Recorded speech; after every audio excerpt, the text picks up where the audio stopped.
Congratulations. All right. You are fired up, and I am fired up to introduce you to our next speaker, Ruby Brown Herring. Ruby is the CEO of RBH Wellness Solutions, where she assists nonprofits, businesses, and government agencies with creating employee well-being strategies, the ones that support mental health at work while improving belonging, after my own heart, engagement, and retention. Ruby has over 20 years of experience in program management and adult learning. She is recognized around the state and around the nation as a leader in corporate wellness and community mental health education. She's a collaborative leader. She's always looking to connect with organizations that need subject matter experts and expertise on wellness. She wants to be that person to help step in and build the foundation of a better, healthier workforce. Please welcome Ruby Brown Herring. Come on up, Ruby. Good morning, ANNC. I'm so glad that you're hyped up, and I'm here to continue the conversation about who is your person. So I'm going to invite you to take a journey with me. The Substance Abuse Services Administration, or SAMHSA, have identified these 8 dimensions of wellness as the things that work together to keep us well. I am going to specifically today to talk about the connection between emotional, social, and occupational. When we look in the workplace, social well-being involves how a person feels connected to their colleagues, feels connected to the alignment of the organization, and feels valued as a person. So I invite you to reflect and think about who is your person. Now, we all have besties. We all have our circles, but I want to introduce 3 bestie groups that I think you may all identify with. How many Sesame Street fans do we have? All right, Bert had Ernie, right? We have any Lion King fans? Absolutely. Timon had Pumbaa, right? And where are my original Grey's Anatomy fans? Christina had Meredith, right? And so, have you ever found yourself struggling to identify your person? And so, as we continue through this journey this morning, I invite you to ask yourself again, who is your person? Why is this important in the workplace? Earlier this year, the Surgeon General released a report that said, coming out of this pandemic, we now have an epidemic of loneliness and isolation. And he specifically talked about how it impacted us in the workplace. What is social connection? It's those relationships, those interactions that we have with people, whether they're our family members, our friends, or our coworkers, but those folks that help us develop that sense of belonging and connection. And so again, I ask you, who is your person?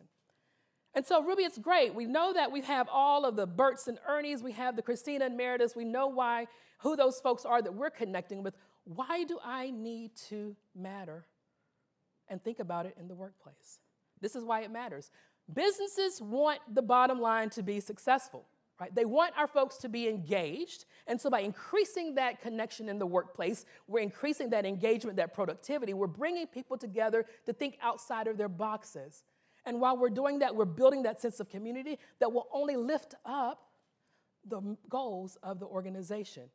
But you know the other side of that, while we're lifting up the organization, we're also lifting up the people in our workplaces because we're reducing the stress that they're feeling and we're reducing the likelihood that they're going to develop mental health challenges such as depression and anxiety. And so again, I ask you to think about who is your person. Okay, so now we've talked about it, why it matters. How do we do this? What does this look like in my organization, whether it's a professional organization or whether it's my workplace? Stick with me on this journey. So I'm going to give you some strategies. Real quick, 4 tips that you can think about for how you can implement fostering connection in your organizations. Communication. How many folks in your workplace think that communication is really good? All right, let me see you raise a hand. I see a couple hands. They were kind of slow. That's fine. How many of you, again, you don't have to raise your hands for this, but how many of you recognize that communication is open from the manager to their teams that they lead? Right? The other place that I invite you to think about, what is the communication between the teammates Is that communication open? And most folks will say, yeah, we can check number one, we can check number two. But here's the challenge that I found in most clients that I work with. The third piece in terms of open communication is that folks are not communicating across teams and sales lines or service lines. And so again, when we talk about fostering communication, fostering connection, it's important that we open that communication along all those three areas. And when we're doing that, we're continuing to encourage that teamwork, we're bringing people together, and we are building healthy relationships so we can be like the people on this slide. I want them to be my workplace besties. I want somebody to push me around in a chair as long as you don't knock me off, right? And so building those healthy relationships. So if you cannot find ways to do that externally, a lot of organizations now have community involvement programs. Look for ways and suggest to your employees to get connected to the community because it allows them not only to have their own sense of purpose and belonging, it connects the values of the organization back to the community. Find ways that folks can get involved with each other.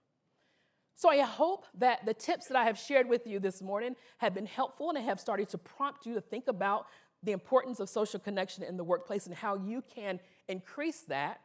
And so in the spirit of what all of us should be in terms of always being in that growth mindset, I'm going to invite you to, and I'm going backwards. How about that? I'm going to invite you to stick with me through this conversation and then some feedback.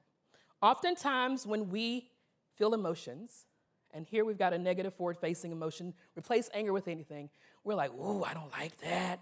Makes me feel bad. People are gonna start judging me. And we push it down and try to avoid it. If we see it in our teammates, we're like, what's Ruby mad about? She's not trying to be a team player. I'm not dealing with her today. Don't put me on her project. And so what I invite you to do is when you see that negative forward-facing behavior in others or feel it in yourself, pause. Don't react, but pause and think about what's driving it. Right? What's driving it? And then in that spirit of connection, reach out to that person.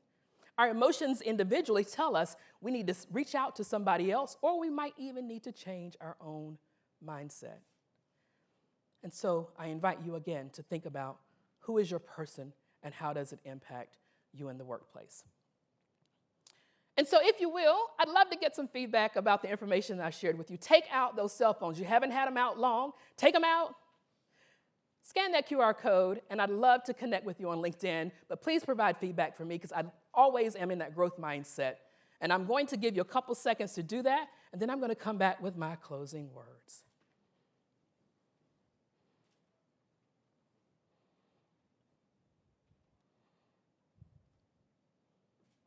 I love to see the phones out. I love to see the phones out. All right.